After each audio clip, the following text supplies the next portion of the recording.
મોરબી મહાનગરપાલિકા દ્વારા આજે રવાપર ચોકડી નજીક ડિમોલેશન કરવામાં આવ્યું છે, જેમાં જે દુકાનધારકો છે તેમને દુકાનની બહારે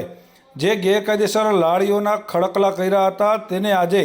દબાણ શાખા દ્વારા હટાવવાની કામગીરી કરવામાં આવી છે। પ્રાપ્ત માહિતી મુજબ આજે વહેલી સવારે 7 વાગ્યાની આસપાસ મોરબી કમિશનર, ડેપ્યુટી કમિશનર સહિતનો સ્ટાફ આજે રવાપર વિસ્તારમાં વિઝિટમાં હોય તે દરમિયાન રવાપર ચોકડી નજીક જે લારી ધારકો છે તેમને ગેરકાયદેસર રીતે લારીઓ જે ખડકવામાં આવી હતી એ 4થી વધુ લારીઓને આજે જપ્ત કરી અને તે જગ્યા ખુલ્લી કરાવવાની કામગીરી મહાનગરપાલિકા દ્વારા ખૂબ સારી કરવામાં આવી છે। છેલ્લા ઘણા સમયથી આ જગ્યા ઉપર જે લારીઓ છે એ નાસ્તાની, ચાઇનીઝની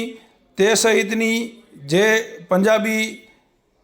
પાઉંભાજી સહિતના લારી ધારકોએ ત્યાં લારીઓ ખડકી દીધી હતી, જે આજે કમિશનરને ધ્યાને આવતા તેમને આજે હટાવવાની કામગીરી કરવામાં આવી છે। પરંતુ મોરબી કમિશનરને બીજી જ બાજુ જે નવયુગ પ્રી સ્કૂલની ત્યાં સ્કૂલ આવેલી છે, જેના બાળકોને રમવા માટે જે ગટર નીચે ચાલી જાય છે, જે વોકળો છે એ વોકળા ઉપર આ રીતે ગેરકાયદેસર જે પોતાના રમતગમત માટે ત્યાં ગ્રાઉન્ડ બનાવી નાખવામાં આવ્યું છે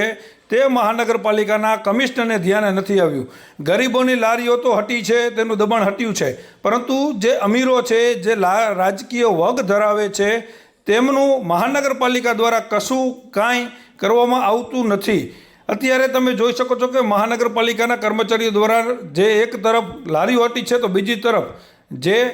પ્લે સ્કૂલ છે એ પ્લે સ્કૂલનું જે ગ્રાઉન્ડ છે જે